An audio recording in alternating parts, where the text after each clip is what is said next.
Summer vacation खत्म हो गई है, ऊपर से पढ़ने का मन नहीं कर रहा है, और उसके साथ साथ स्कूल के अंदर पीरियोडिक टेस्ट स्टार्ट होने वाले हैं और बैकलॉग इतनी सारी हो रखी है। तो आखिर करे क्या, पढ़ने का तो मन ही नहीं हो रहा है। तो आखिर कैसे पढ़ाई करें, पीरियोडिक टेस्ट के लिए कैसे प्रिपरेशन करें, बैकलॉग को कैसे खत्म करें।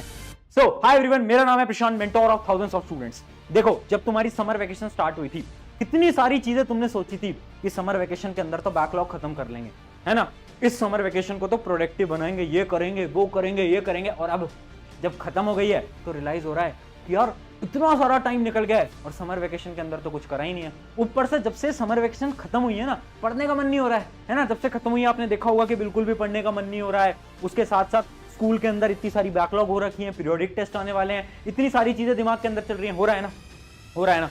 सबसे पहली चीज तो देखो, तुमने एक गलती कर दी। जब भी हम एक गलती करते हैं ना, हमारे पास दो ऑप्शन होते हैं। पहला ऑप्शन है रिग्रेट, रोते रहो, बोलते रहो कि यार मैंने अपनी समर वेकेशन खराब कर दी क्योंकि मेरे साथ ये हो गया था, मेरे साथ वो हो गया था, ये हो गया था, वो हो गया था, बोलते रहो।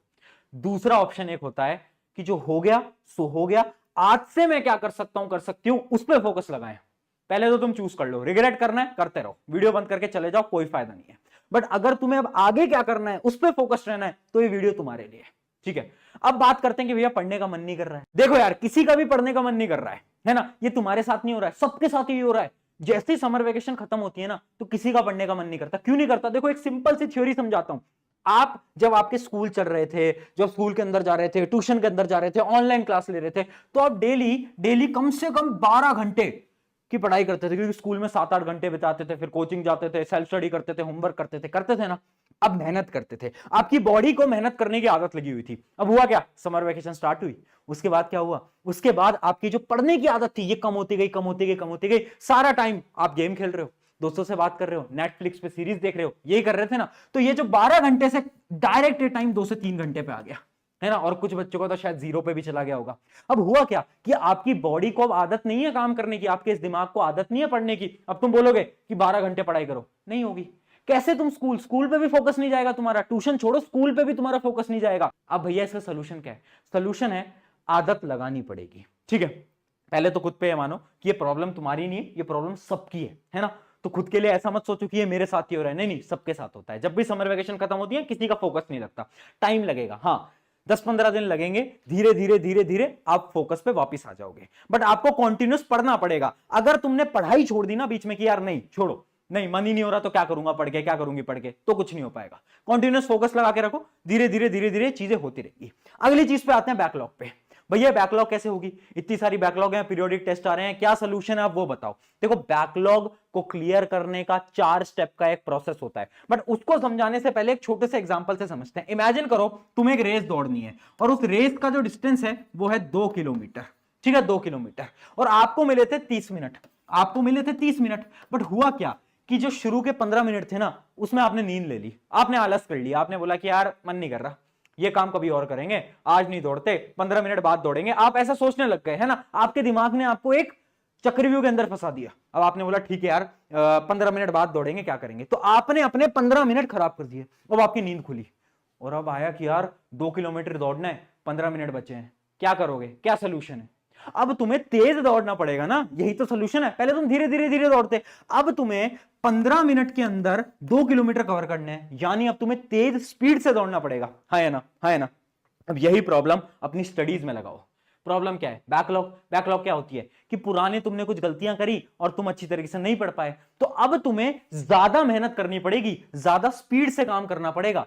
अगर सारे लोग 1 घंटा पढ़ रहे हैं तो तुम्हें 1.5 घंटा पढ़ना पड़ेगा, अगर उन लोगों के बराबर आना है तो। समझ पाए? तो बैकलॉग का मिनिमम सोल्यूशन तो यही है। बट अब 4 स्टेप का प्रोसेस बता रहा हूं, उस प्रोसेस को फॉलो कर लेना। और देखो यार, इस वीडियो को बस देख के मत जाना, प्लीज बैकलॉग को सॉल्व करो, जो सोल्यूशन बताऊंगा उसको अप्लाई करो। और अगर अप्लाई करने वाले हो ना, अभी सबसे पहले तो कमेंट में लिख देना yes I will follow this. ये क्यों लिखवा रहा हूं? क्योंकि मेरे बोलने से कुछ नहीं होगा, तुम्हारी जिंदगी देखो तुम ही बदल सकते हो। अगर इस प्रोसेस को फॉलो करोगे तभी काम बनेगा। 4 स्टेप का प्रोसेस है, कमेंट में लिख देना yes I will follow this. पहला स्टेप होता है अभी से स्टार्ट करो। सिंपल सी बात है, पुरानी चीजें छूट गई हैं। इमेजिन करो तुम्हारे यार मैथ के अंदर ना 2 चैप्टर छूट गए हैं, 3 चैप्टर छूट गए हैं।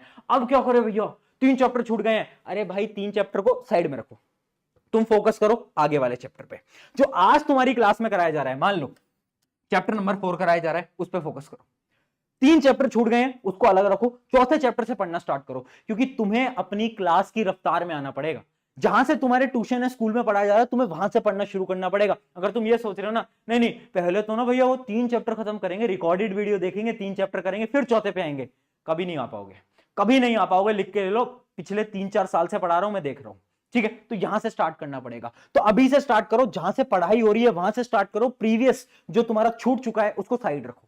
भैया उसको कवर कैसे करेंगे, वो हमारे स्टेप 2 के अंदर देख लेते हैं। तो स्टेप 2 हमारा होता है सैटरडे संडे स्ट्रैटेजी। ये स्ट्रैटेजी क्या होती है, देखो मैंने फिर बोल रहा हूं कि तुमने शुरू के टाइम पे तुम नींद ले रहे थे, सो रहे थे, अब तुम्हें ज्यादा तेज भागना पड़ेगा। तेज कैसे भागोगे, सैटरडे संडे को यूटिलाइज करके। संडे सबकी छुट्टी होती है, कुछ स्कूल्स के अंदर सैटरडे की भी छुट्टी होती है ना, हाफ डे होता है।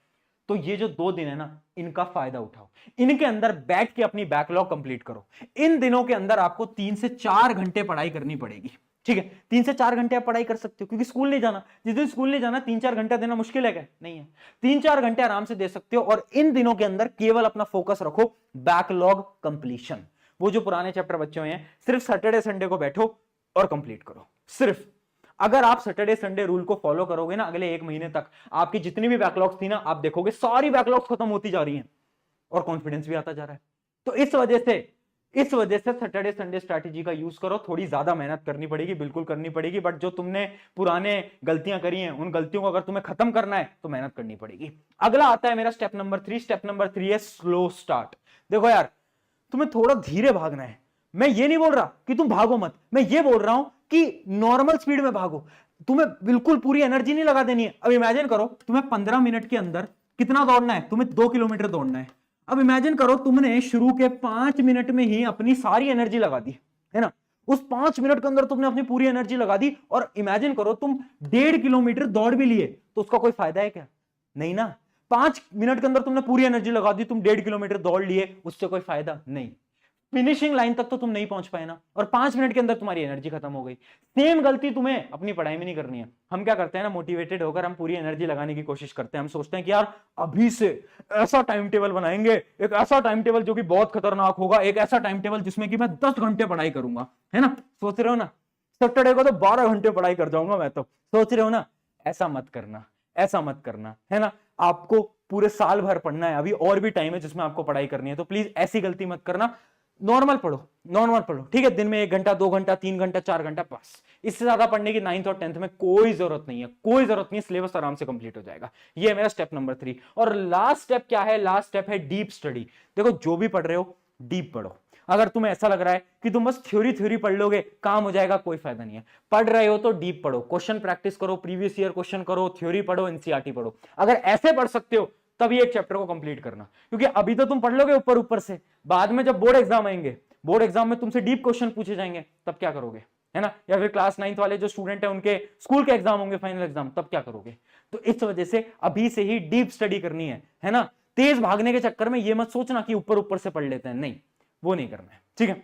ये 4 जो स्टेप्स हैं, इनको अप्लाई करो, और मैं होप करता हूं कि इन 4 जो स्टेप्स हैं, इनसे आपकी बहुत मदद होगी। और कमेंट करना मत भूलना, क्योंकि इन बैकलॉग की समस्या को हमें अपने जीवन से खत्म करना है। और याद रखना, अगर अगले 1 महीने तुमने लग के काम करा, बैकलॉग्स को खत्म करा, तो तुम्हारी आगे की जो जर्नी है बहुत अच्छी जाएगी। बट अगर तुमने 1 महीना और मजे मजे कर लिए, तो इतनी बैकलॉग बन जाएंगी कि पूरे साल भर तुम बैकलॉग कंप्लीट नहीं कर पाओगे। बहुत बड़ी रियलिटी है, किसी भी सीनियर से पूछ लेना, ठीक है। तो बैकलॉग को कंप्लीट करो। ऑन दिस नोट, चुके एवरीवन, मेरा नाम है विशांत, मिलता है नेक्स्ट वीडियो के अंदर। Take care.